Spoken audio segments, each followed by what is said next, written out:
नमस्कार साथियों, स्वागत है आपको आपके अपने यूट्यूब चैनल एपेक्स एजुकेशन पर। तो जैसा कि आप लोगों को पता है कि 29 जून से जो आगामी परीक्षा होने वाली है प्रधान शिक्षक की, और 28 जून को प्रधान अध्यापक की जो एग्जाम परीक्षा होने वाली है, उसमें पूछे जाने वाले महत्वपूर्ण प्रश्न तो इसका सिलेबस पहले से जारी कर दिया जा चुका है। जिस सिलेबस में कि एक का एक महत्वपूर्ण टॉपिक है शिक्षा, विद्यालय और समाज। ठीक है, उसी टॉपिक पर हमने आज यहाँ वीडियो लाने का प्रयास किया है। तो इस वीडियो के माध्यम से आप लोग इससे आने वाले महत्वपूर्ण प्रश्नों पर खुद से रूबरू हो पाएंगे। तो शिक्षा, विद्यालय और समाज से संबंधित प्रश्न जो डीएलएड से पूछे जाएंगे विद्यालय के प्रधान शिक्षक और प्रधान अध्यापक के लिए, उस प्रश्न को हम लोग आज देखने वाले हैं। ठीक है, तब लोग वीडियो को शुरू से अंत तक जरूर देखें और देखने के बाद इसको रिवाइज जरूर करें ताकि आपको एग्जाम में अधिक से अधिक फायदा हो। ये क्वेश्चन या इससे रिलेटेड क्वेश्चन भी आ सकते हैं। ठीक है, तो इसमें पहला क्वेश्चन है कि शिक्षा को सर्वोत्कृष्ट रूप से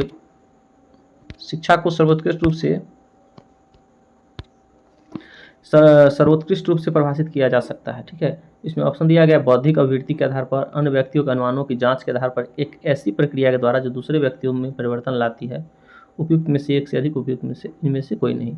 हमने प्रश्न में जो है सो डी और ई ऑप्शन भी रखा है ताकि हम लोग एग्जाम में जब जाएंगे तो इस प्रकार की परेशानी ना हो। ठीक है, तो इसमें आप देखिएगा कि कोई भी जब डीएलएड का क्वेश्चन का आंसर दीजिएगा तो उसमें आपको जो लगे कि ज़्यादा यह सुटेबल हो सकता है वही इसका आंसर होगा। ठीक है, इसमें क्या है कि सी में क्या कह रहा है कि एक ऐसी प्रक्रिया के रूप में जो दूसरे व्यक्ति में परिवर्तन लाती है। ठीक है, शिक्षा का मतलब ही है कि आदमी में परिवर्तन का आना।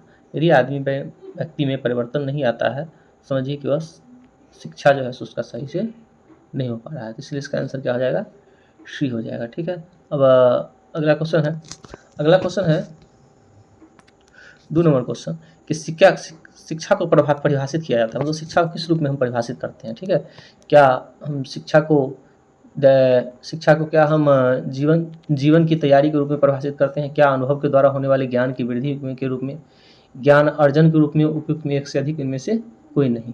तो आप इसमें भी देख रहे हैं कि शिक्षा का मतलब ही होता है कि अनुभव द्वारा पूर्व ज्ञान से नए ज्ञान को जोड़ना। ठीक है, तो पूर्व ज्ञान का नए ज्ञान से जो हम जोड़ते हैं तो उसी को क्या कहा जाता है, शिक्षा ग्रहण करना होता है। ठीक है, तो इसका आंसर जो हो जाएगा ये हो जाएगा अनुभव द्वारा होने वाले ज्ञान की वृद्धि के रूप में। ठीक है, तो अनुभव द्वारा जब ज्ञान में वृद्धि होता है वही जो है शिक्षा का असल परिभाषा होगा। ठीक है, अब प्रश्न 3 की ओर बढ़ते हैं। शिक्षा के उद्देश्य का मूलभूत स्रोत है, मतलब शिक्षा के जो उद्देश्य है इसका जो मूलभूत स्रोत है वो क्या होगा। ठीक है, तो क्या वह मानव अनुभव होगा, शिक्षा प्रदान करने वाले कॉलेज होंगे, व्यावसायिक संगठन होंगे, एक से अधिक, इनमें से कोई नहीं। तो इसमें जो होगा शिक्षा का उद्देश्य का जो मूलभूत स्रोत होगा वह मानव अनुभव होगा। ठीक है, बिना मानव अनुभव के जो शिक्षा के उद्देश्य को प्राप्ति नहीं किया जा सकता है। अब अगला क्वेश्चन है 4 नंबर कि लक्ष्यों के निर्धारण में प्राथमिक दायित्व का निर्वहन किया जाना चाहिए। ठीक है, आप जो कोई लक्ष्य का निर्धारण करते हैं, ठीक है, लक्ष्य को निर्धारित करते हैं हमको ये करना है, उसमें प्राथमिक दायित्व का निर्वहन किसको करना चाहिए, क्या शिक्षक को करना चाहिए, प्रशासक को करना चाहिए, समाज को करना चाहिए, उपयुक्त में से एक से अधिक, उपयुक्त में से कोई नहीं। ठीक है, तो इसमें किसको करना चाहिए, समाज को। ठीक है, क्योंकि प्राथमिक दायित्व जो कह रहा है, शुरुआती दायित्व किसी का पढ़ाई लिखाई की जो प्रक्रिया शुरू होती है वो उसके समाज से शुरू होती है। समाज में ही बच्चा आगे बढ़ता है, उसको सीखने की और ललक उसमें जगती है। ठीक है, तो इसमें किसको होना चाहिए, समाज को। ठीक है, अब अगला क्वेश्चन नंबर 5 कह रहा है कि किसी विशेष के लिए उद्देश्यों का निर्धारण किया जाना चाहिए, है ना। तो उद्देश्य का निर्धारण जो है सो किसके लिए किया जाना चाहिए। ठीक है, शिक्षक के द्वारा, सामान्य व्यक्ति द्वारा, विषय वस्तु कक्षा में संपन्न वाली क्रियाओं के द्वारा, उपयुक्त में एक से अधिक, उपयुक्त में से कोई नहीं। तो इसका आंसर जो होगा यही होगा, विषय वस्तु एवं कक्षा में संपन्न होने वाली क्रिया के द्वारा। ठीक है, तो उद्देश्य का निर्धारण जो होगा उसको हम क्या करेंगे, तो जब हम कक्षा में जो है सो क्रिया कराएंगे विषय वस्तु के संदर्भ में, वही जो है सो उद्देश्य का निर्धारण होगा मेन। ठीक है, क्वेश्चन नंबर 6 में कह रहा है शिक्षा का वास्तविक लक्ष्य क्या होना चाहिए। ठीक है, शिक्षा का वास्तविक लक्ष्य मतलब शिक्षा जो हम ग्रहण करते हैं उसका क्या लक्ष्य है। तो आपने देखा कि इसमें कई प्रकार के प्रश्न आए हैं। एक प्रश्न तो ये कहता है कि शिक्षा का परिभाषा क्या होना चाहिए, शिक्षा का मूल उद्देश्य क्या होना चाहिए। यहाँ पर है शिक्षा का वास्तविक लक्ष्य क्या होना चाहिए। ठीक है, क्या, तो इसमें कह रहा है कि क्या उपाधि और प्रमाण पत्र संग्रह करना। देखिए, कुछ चीज़ आपको ऐसा लगेगा जो कि नहीं, ये हो नहीं सकता, केवल उपाधि और प्रमाण पत्र लेने के लिए कोई तो शिक्षा ग्रहण नहीं करता है। दूसरा, बी में है कौशल, आदत तथा ज्ञान की प्राप्ति। सी में है जीवन जीने की प्रशिक्षण प्राप्त करना। डी में उपयुक्त में से एक से अधिक, इनमें से कोई नहीं। तो आप लोग जब गौर से देखिएगा तो आपको इसमें बी ज़्यादा ये लगेगा, क्योंकि इसमें क्या है, कौशल, आदत तथा ज्ञान की प्राप्ति। ठीक है, केवल ज्ञान आ जाने से नहीं होता है, उसमें कौशल भी आना चाहिए। ठीक है, स्किल भी होना जरूरी है। ठीक है, आदत, हैबिट भी उसका चेंज होना चाहिए। ठीक है, व्यवहार में परिवर्तन नहीं होगा तो शिक्षा का वास्तविक लक्ष्य तब नहीं कहलाएगा। ठीक, तो 6 नंबर क्वेश्चन का आंसर हो जाएगा बी। अब हम लोग आगे बढ़ते हैं, अगला क्वेश्चन है 7 नंबर क्वेश्चन। ठीक, 7 नंबर क्वेश्चन है आधुनिक शिक्षा के लक्ष्य के रूप में निम्नलिखित में कौन सा पद सर्वाधिक अनुपयुक्त एवं विवादास्पद है। ठीक है, मतलब कि इस 3 पॉइंट और में से, है ना, देखिए जब जब आपको कभी भी क्वेश्चन लगा दे सर्वाधिक, ठीक है, जब भी सर्वाधिक लगा देगा, ठीक है, तो एक ऑप्शन आपका ऑलरेडी गायब हो जाएगा। कौन सा ऑप्शन? डी। सर्वाधिक मतलब क्या, एक से या तो कोई नहीं होगा या एक से अधिक हो ही नहीं सकता है, सबसे अधिक कह रहा है। ठीक है, सबसे अधिक कह दे, सर्वोत्तम कह दे, है ना, ऐसी परिस्थिति में हम क्या करेंगे, एक से अधिक ऑप्शन को खत्म मान के ही चलेंगे। 7 नंबर क्वेश्चन में कह रहा है कि कौन एक अनुपयुक्त तो विवादास्पद है ना, शिक्षा के लक्ष्य में। अभी हम लोग पीछे देखे शिक्षा का लक्ष्य क्या है, इसमें कहा है कि कौन उपयुक्त नहीं है। ठीक है, इसमें क्या कह रहा है कि बालकों का विद्यालय शिक्षण के माध्यम से समाज के संबंध का अभिप्राय बताना, बालकों को पढ़ने लिखने बोलने और सुनने की दक्षताओं का विकास करना, तो ये पहला तो होगा ही, है ना। दूसरा भी हो जाएगा, क्योंकि बालक के पढ़ने लिखने बोलने की सुनने की दक्षता का तो हम लोग विकास का मेन उद्देश्य ही यही है ना। अभी एफएलएन ट्रेनिंग होता है जिसमें कि इसी को मुख्य बिंदु बनाया जाता है कि बच्चा पढ़ना लिखना और बोलने लगे। ठीक है, तो और गणित की अवधारणा को समझने लगे, तो एफएलएन ट्रेनिंग में भी यही होता है। तो इसमें ये तो होगा ही, है ना, पहला होगा ही जो बालक को विद्यालय शिक्षण के माध्यम से समाज के अभिप्राय बताना। सी में है कि बालकों को उनके अधिकारों के प्रति सतर्क बनाना। ठीक है, हाँ, तो यहाँ पर क्या है कि ये तो है कि लक्ष्य शिक्षा का ही होना चाहिए, सर्वाधिक इसमें अनुपयुक्त कौन होगा, इसमें अनुपयुक्त कौन सा हो जाएगा, ये कि उनके अधिकारों के प्रति सतर्क करना। सतर्क, अधिकार के प्रति सतर्क तो होना चाहिए, है ना, लेकिन ये इसका मेन लक्ष्य नहीं होगा। ठीक है, अब अगला question, question number 8। Question number 8 का है नर्सरी स्कूल का मुख्य उद्देश्य क्या है। ठीक है, तो आप लोगों को पता है कि मरियम मोंटेसरी ने नर्सरी स्कूल का अवधारणा दिया था, उन्हीं के प्रयासों से नर्सरी स्कूल की शुरुआत हो पाई थी। ठीक है, तो नर्सरी स्कूल का यहाँ मुख्य उद्देश्य कह रहा है, ऑप्शन में ए में है शिशु के विकासात्मक आवश्यकताओं का समाधान करना, शिशुओं को देखभाल करना जबकि उनके माता पिता कार्य हेतु घर से बाहर चले जाते हैं।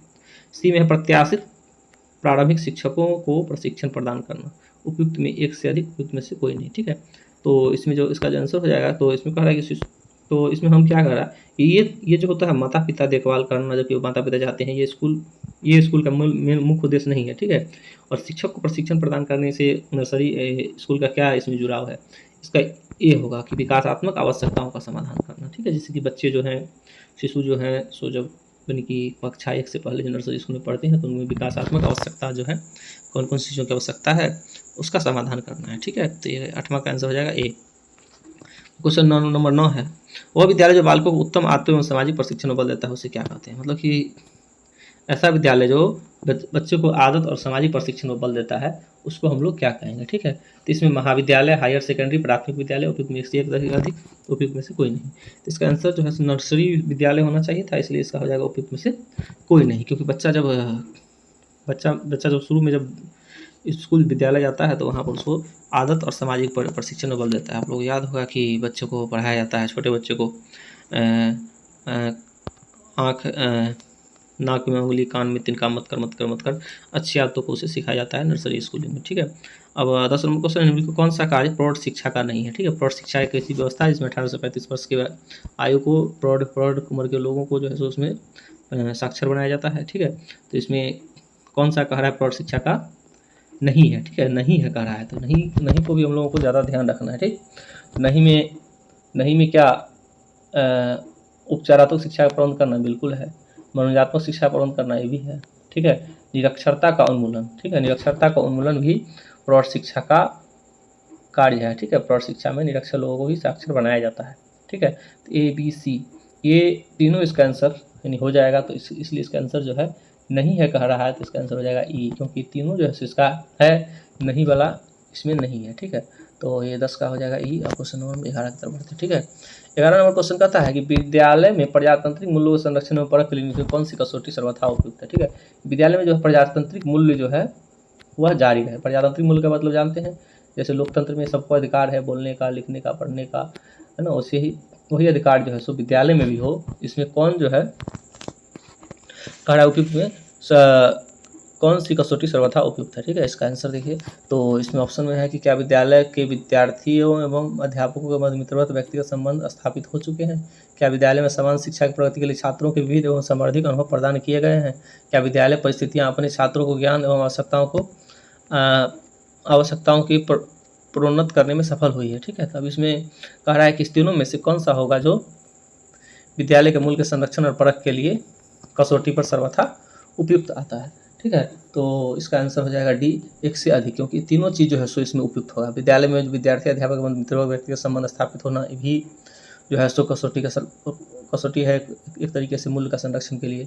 दूसरा भी हो जाएगा, तीसरा हो जाएगा, इसलिए इसका आंसर हो जाएगा एक से अधिक, डी। ठीक है, बहुत सारे क्वेश्चन ऐसे भी रहेंगे जिसका आंसर एक से अधिक हो सकता है, इसलिए सावधानीपूर्वक बनाने की आवश्यकता है। क्वेश्चन नंबर 12 कह रहा है कि हमारी प्रजातांत्रिक शैक्षणिक पद्धति जोड़ देती है। ठीक है, प्रजातांत्रिक जो शैक्षणिक पद्धति है वो किस बात पर जोड़ देती है? तो उसमें कह रहा है समस्त नागरिकों को एक समान विचारों को प्रोन्नत करना, व्यक्तिगत विभिन्नताओं को समरूपीय गुणों में परिवर्तित करना, उत्तरदायित्व स्वतंत्रता का समावेश करना, उपयुक्त में एक से अधिक, उपयुक्त में से कोई नहीं। तो इसका हो जाएगा ये, उत्तरदायित्व पूर्ण स्वतंत्रता का समावेश करना। ठीक है, अब 13 नंबर क्वेश्चन कर रहा है आधुनिक शिक्षा दर्शन के अनुरूप विद्यालय होना चाहिए, मतलब कि अभी के शिक्षा दर्शन उसमें विद्यालय कैसा होना चाहिए। ठीक है, तो क्या वर्तमान सामाजिक संस्थाओं के प्रतिरूप होना चाहिए, युवकों को सामाजिक जागरूकता पैदा करने वाला होना चाहिए, सामाजिक विरासत को अग्रिम पीढ़ी तक पहुंचाने वाला होना चाहिए। तो इसमें क्या होगा, इसका आंसर हो जाएगा बी, युवकों में सामाजिक जागरूकता पैदा करने वाला होगा। ठीक है, तो शिक्षा से यदि बच्चों में जागरूकता पैदा हो जाएगा तो उससे बड़ी बात कुछ नहीं होगी। ठीक है, अब 13 नंबर हो गया। क्वेश्चन नंबर 14 है, एक विद्यालय पाठ्यक्रम में सर्वोत्तम तरीके से परिभाषित किया जा सकता है। विद्यालय का जो पाठ्यक्रम है उसको कैसे हम परिभाषित करते हैं, कौन परिभाषित करेगा? ठीक है, छात्र की समस्त क्रियाओं को सक्रिय बनाने वाली सामग्री, शिक्षण के लिए प्रयुक्त समस्त सामग्री एवं विधियाँ, विद्यालय द्वारा संगठित छात्र अनुभव, है ना, उपयुक्त में से एक से अधिक, उपयुक्त में से कोई नहीं। ठीक है, तो इसका हो जाएगा विद्यालय द्वारा संगठित छात्र अनुभव है। छात्र अनुभव जो है सबसे बेहतर तरीका है पाठ्यक्रम को परिभाषित करने के लिए। ठीक है, 15 नंबर क्वेश्चन, पाठ्यक्रम का वह भाग जो छोटे बालकों की आवश्यकताओं की पूर्ति के उद्देश्य से निर्मित किया जाता है। ठीक है, तो अलग अलग बच्चों के लिए अलग अलग प्रकार के पाठ्यक्रम होते हैं। तो कह रहा है इसमें कि छोटे बालक की आवश्यकता की पूर्ति करने के लिए जो पाठ्यक्रम आता है उस पाठ्यक्रम को क्या कहते हैं? क्या अध्ययन कार्यक्रम कहते हैं, सामान्य शिक्षा कहते हैं, वैकल्पिक विषय कहते हैं, उपयुक्त में से अधिक, उपयुक्त में से कोई नहीं।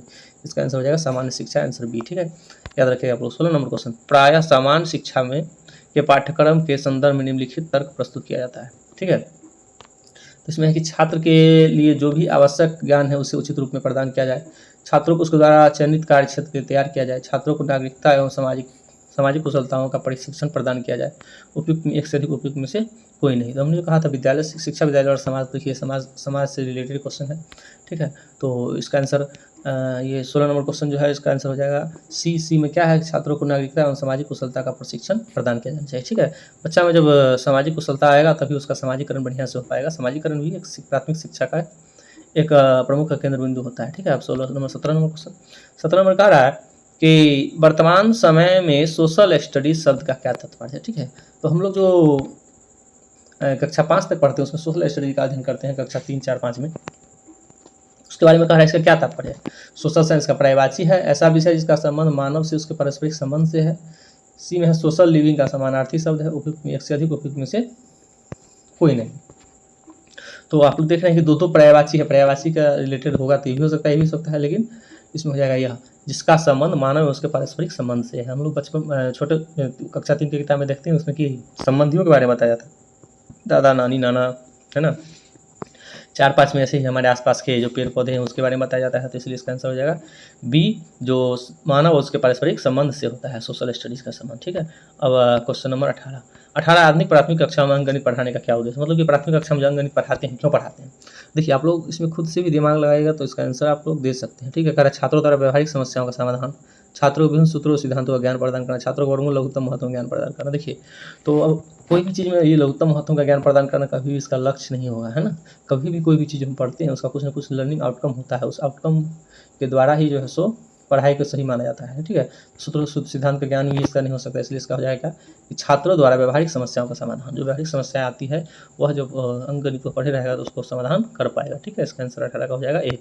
अब आगे बढ़ते हैं हम लोग। 19 प्राथमिक स्तर के पाठ्यक्रम का झुकाव होना चाहिए, मतलब प्राथमिक स्तर का जो पाठ्यक्रम है कैसा होना चाहिए, विषय वस्तु की और संपूर्ण विषय का आधिकारिक चेष्टा और बाल अभ्यर्थी के समस्त पक्ष की और उपयुक्त में से एक से अधिक, उपयुक्त में से कोई नहीं।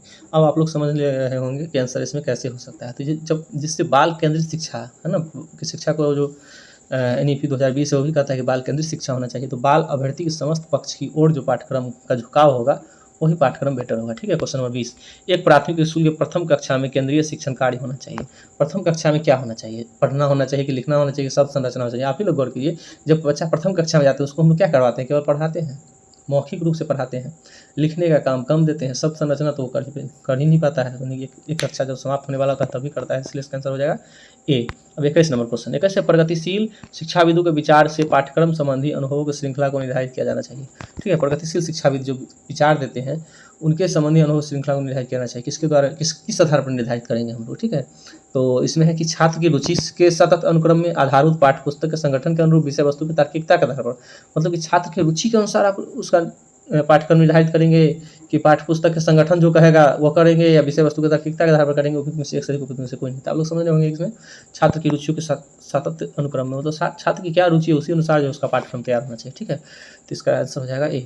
21 का क्वेश्चन नंबर है 22, कोर पाठ्यक्रम में किस बिंदु पर जोर नहीं देता है ना। कोर पाठ्यक्रम जो है उसको किस पर जोर नहीं देता है ना। प्रजातांत्रिक विधि, समाधान, समस्या समाधान, विषय वस्तु के उचित संगठन को, है ना। तो विषय वस्तु के उचित संगठन को जोर नहीं देता है कोर पाठ्यक्रम। ठीक है, और क्वेश्चन नंबर 23, तो इसमें प्राथमिक शिक्षा का सर्वाधिक हित लाभ निम्नलिखित में से किसमें निहित है, मतलब इसमें जो है सो सबसे अधिक हित लाभ होगा प्राथमिक शिक्षा का। ठीक है, तो इसका आंसर हो जाएगा क्या, शिक्षक सुधार। ठीक है, अब इसमें जो है सबसे अधिक हित लाभ निहित होता है। 24 नंबर क्वेश्चन, 24 नंबर क्वेश्चन कह रहा है पीटीए नामक संस्था निम्नलिखित में से, पीटीए नामक संस्था जो है से निम्नलिखित आभास होता है। क्या आभास होता है, मतलब इसका फुल फॉर्म क्या होना चाहिए। Progressive teacher association, parent teacher association, private tutor association, है ना। इसका हो जाएगा क्या, पेरेंट टीचर एसोसिएशन, है ना। पेरेंट टीचर मीटिंग भी होता है तो उसी से संबंधित है। ठीक है, अगला क्वेश्चन है 25, शिक्षकों की नैतिक मूल्य संहिता, है ना, कोड ऑफ एथिक्स में यहाँ क्या प्रदान करते हैं, उसका नैतिक मूल्य उनको क्या क्या कहता है, शिक्षक का नैतिक मूल्य। ठीक है, तो ये 25 नंबर क्वेश्चन है। इसमें है कि शिक्षक बालकों से शिक्षा शुल्क लेकर पढ़ाए, नहीं ऐसा कभी नहीं होगा, क्योंकि मुफ्त शिक्षा है ना। कोई पढ़ने वाला बच्चा यदि मान लीजिए आप कोई ट्यूशन भी पढ़ाता है उसमें यदि पढ़ने वाला बच्चा तो उसको फ्री में पढ़ाए, बढ़िया है। शिक्षक कक्षा के बाहर राजनीति में सहभागिता करे, है ना, तो मूल्य संहिता इसे यह आज्ञा प्रदान कर देता है। ठीक है, तो शिक्षक किसी रिक्त स्थान विगत होने से पूर्व अपनी प्रार्थना पत्र भेज दे नहीं, तो शिक्षक बाहर राजनीति में सहभागिता प्रदान कर सकता है। ठीक है, तो ये इसका आंसर हो जाएगा। अब है क्वेश्चन नंबर 26, 26 नंबर क्वेश्चन कह रहा है कि शिक्षक का सर्वोत्तम कर्तव्य, मतलब शिक्षक का जो कर्तव्य होता है वो सर्वोत्तम सबसे अच्छा कर्तव्य जो है शिक्षक का क्या होना चाहिए। ठीक है, वह अपने समुदाय की सेवा करे, वह प्रधानाचार्य के आदेशों का अनुसरण करे, वह छात्रों का कल्याण करे। ध्यान दीजिए, यहाँ का सर्वोच्च कर्तव्य बता दिए कि जब सुपरलेटिव डिग्री का प्रयोग होगा, है ना, सुपरलेटिव डिग्री का प्रयोग जब हो जाए, मतलब कि सबसे अधिक सर्वोत्तम ये, तो आप समझ जाइए वहाँ पर एक से अधिक नहीं होगा। ठीक है, एक से अधिक नहीं होगा। हाँ, कोई नहीं हो सकता है लेकिन ज़्यादा चांस है कोई नहीं होगा। इसमें से इसी तीनों में से वो चयन करना है। तो ये देखिए, आदेश प्रधानाचार्य के आदेश का तो अनुसरण करना चाहिए शिक्षक को, लेकिन यहाँ क्या कह दिया है, सर्वोच्च कर्तव्य। सर्वोच्च कर्तव्य में क्या होगा, है ना, तो छात्रों का कल्याण करे, है ना, कि शिक्षक प्रधानाचार्य हो चाहे कोई भी स्कूल में, उस स्कूल का जो व्यवस्था है उसका मेन उद्देश्य होता है बच्चा, है ना, बच्चा का कल्याण होना चाहिए। तो छात्रों का कल्याण जो है उसका सर्वोत्तम कर्तव्य हुआ। ठीक है, अब क्वेश्चन नंबर 27 का नैतिक मूल्य नियमावली का क्या अर्थ है ना। नैतिक मूल्य कुछ निश्चित मापदंड है जिनका पालन व्यवसाय विशेष में कार्य से व्यक्ति करते हैं। आदर्श एवं सिद्धांतों की सूचीपत्र, ऐसे निश्चित मापदंड जिसका अनुमोदन तो उच्च अधिकारी करते हैं किंतु पालन निम्न स्तर के कर्मचारी करते हैं। ठीक है, इसका हो जाएगा नैतिक मूल्य का नियमावली का अर्थ, है ना, कि कुछ मापदंड है जिसका पालन व्यवसाय विशेष में कार्यरत व्यक्ति सभी करते हैं। ठीक है, क्वेश्चन नंबर 28 का राष्ट्रीय शिक्षक संहिता के अनुसार शिक्षक के लिए अनुचित मापदंड है कि, अब शिक्षक जो है सो कौन सा काम जो है नहीं करे। ठीक है, यह अनुचित है ना। एक उचित मापदंड भी पूछा था, यहाँ पर क्या पूछ रहा है, अनुचित मापदंड है। कक्षा में धार्मिक विचारों की चर्चा नहीं करना चाहिए शिक्षक को। अतिरिक्त धन लेकर छात्रों को पढ़ाए, ये भी नहीं करना चाहिए। शिक्षक संहिता के नियमों को जानबूझकर उल्लंघन करे, ये भी नहीं करना चाहिए। शिक्षक संहिता का जो नियम है उसका पालन होना चाहिए। ठीक है, इसलिए इसका राष्ट्रीय शिक्षा के अनुसार शिक्षकों के लिए एक अनुचित मापदंड, तो तीनों अनुचित मापदंड हो जाएंगे ABC, इसलिए इसका आंसर हो जाएगा क्या, D। तो ये थे कुछ प्रश्न जो कि आने वाले एग्जाम के लिए हो सकते हैं, इसलिए आप लोग इसको अधिक से अधिक बढ़िया से देखें और इसको शेयर करें वीडियो को, और लाइक करें। और यदि आप लोगों को आप नए हैं इस चैनल को सब्सक्राइब जरूर कर लें ताकि मेरे आने वाली सभी वीडियो आप लोगों को तक पहुँचे। बहुत बहुत धन्यवाद। जय हिंद, जय भारत।